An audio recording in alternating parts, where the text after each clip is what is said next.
Right, 12:21. Did everyone get their 3 things down? You can give a thumbs up if you did. Awesome, awesome. Thank you, thank you. Okay, sometimes we pivot on purpose, and other times we are forced to pivot, kind of like 2020 and COVID. Change may be needed because of the environment, not the strategy. So you could be going along, your strategy is working well, but some things, exterior to you on the outside, are the reason that you need to pivot. Um, and something I thought was really important to point out is the pivot, wherever area that you just wrote down may come with some resistance, right? And also, pivoting can be isolating. So, when you've decided that I really need to pivot here, I would encourage an accountability partner, a friend, someone in your family, or a support group. Because what you'll be doing is getting ready to do some work, and you want a supportive environment in that. Say, for example, you want to pivot in how you do your work, and you want to come and talk to me about that. Um, you want support in that. So I could be someone that can support you in that as you do that in your role. Or it could even be another teammate, kind of like we talked about earlier today, which is absolutely fabulous. Um, Refuel Fridays. So, what is happening when you realize that you need to pivot? What could that feel like? What could that look like? In my experience, it could look like an onslaught of change happening. You're having to pivot without even realizing it because that change is happening so fast. Um, and you could resent it because you haven't had time to process any of it. Things are happening that are out of your control. Um, Another thing that could be happening is you know you need to make a change and you simply need to make the commitment to it. There's this gnawing sense of internal frustration. However, you have been tolerating things the way they are for so long that, again, you feel that frustration, but you know there's more and you know there's better. Something else that could be happening is you keep asking yourself, what am I going to do? What am I going to do? What am I going to do? You find yourself frustrated or daydreaming, you're unable to focus. So you're scrolling or Netflixing out or just doing some mindless thing where you really don't have to think about what you need to do. And this could be personal or professional.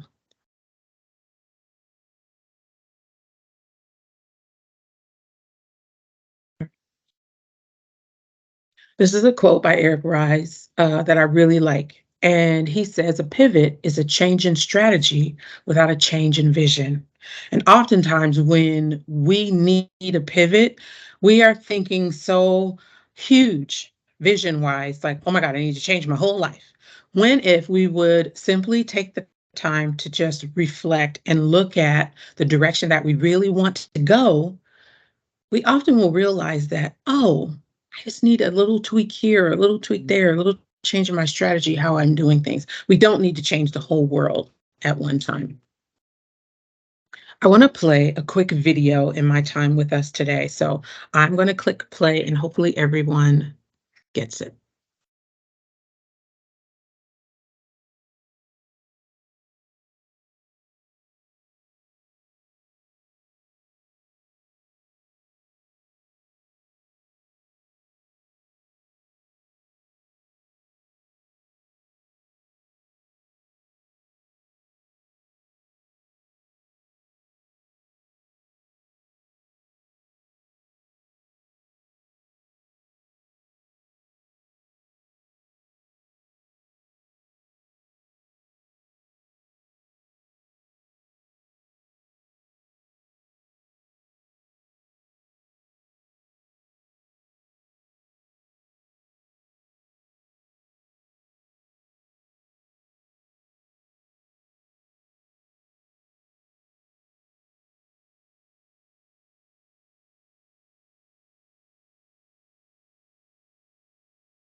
Does anyone have any comments on that video before we move forward? I learned so much. I mean, like the message was beautiful and extraordinary, and I really liked that idea, like, the shrinking down and only taking the component that's worth like, just all those different but I also found myself each one going like, "No way, that's how it started," kind of a thing, so it was, like, great message, but also, like, really interesting content as well. Thank you. Absolutely. Anyone else before we move forward? Nope. Okay, let's keep going. Let's talk a little bit about the pivot breakdown, or what I call the pivot breakdown. So we're talking about the pivot today. And the point is, there is a time in all of our lives where we need to pivot from something because something is not working. We still want to win. We still want to win the game or move in a different direction, but we need to pivot. So I want to share a little bit about what should be going on, or what we could be thinking about when we finally say, okay, I need to pivot in my job, in my relationships, in my family, whatever it is. These are some of the things that you could see while that's going on. You're ready to be honest with yourself. You're ready to do some reflection. You are at a point where you're just like, okay, I can't take this anymore. I am ready to be honest with myself, and I am verbalizing this. Even if that's just to yourself, or in your own time of quietness, your own time of, if you're religious, your own time of being in nature or being in prayer. You're bringing awareness to whatever is going on that is frustrating you, that is not working. You're not winning where you want to win, and you're saying, this is not working. Me trying to cope with it is not working. I need a change, whether that's short term or long term. I call the next part of this the usual suspects.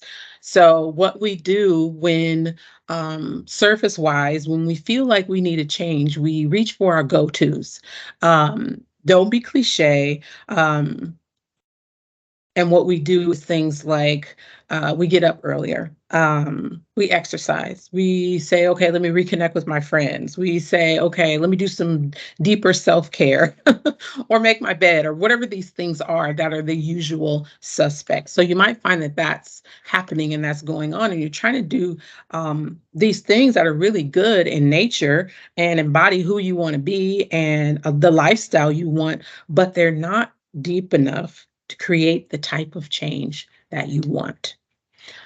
The next one is release. You are ready to stop owning whatever is frustrating you, and you are ready to um, stop carrying the problem. You're looking for answers at this point.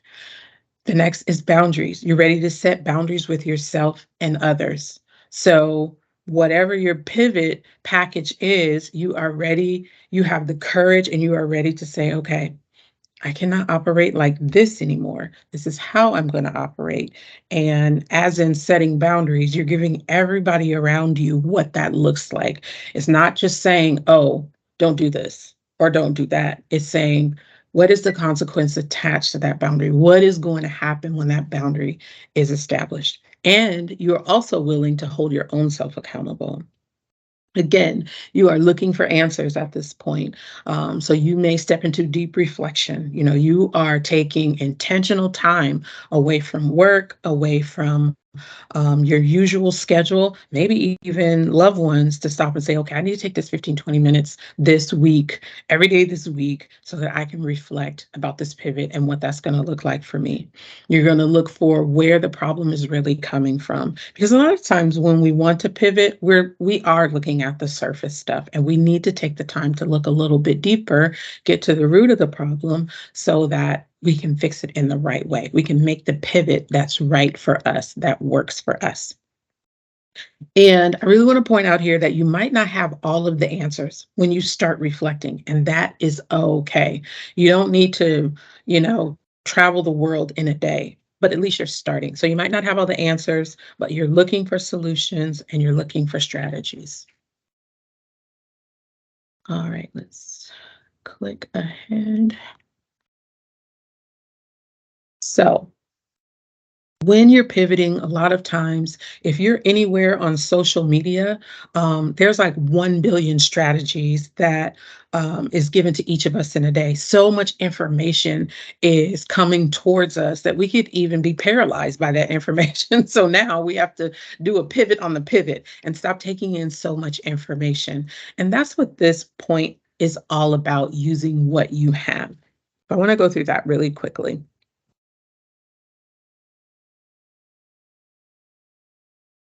Think about, even though you're in the situation, you're reflecting, you know you want to change. I think at this point, you should still be grateful for where you are and what you have right now. We can get to the place in the pivot where we're so frustrated that we just want to throw our suckers in the dirt and say, forget it, get bitter instead of better. But I think the antidote for that is being grateful for where you are right now, because things could always be worse.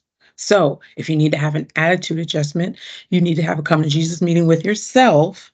This is one of the things that's going to help your perspective. Draw on the experiences that you already have right now and say, okay, these are good experiences that I'm grateful for. How can I build on those? How can I use what I have already? Um, a big one. Again, this kind of goes back with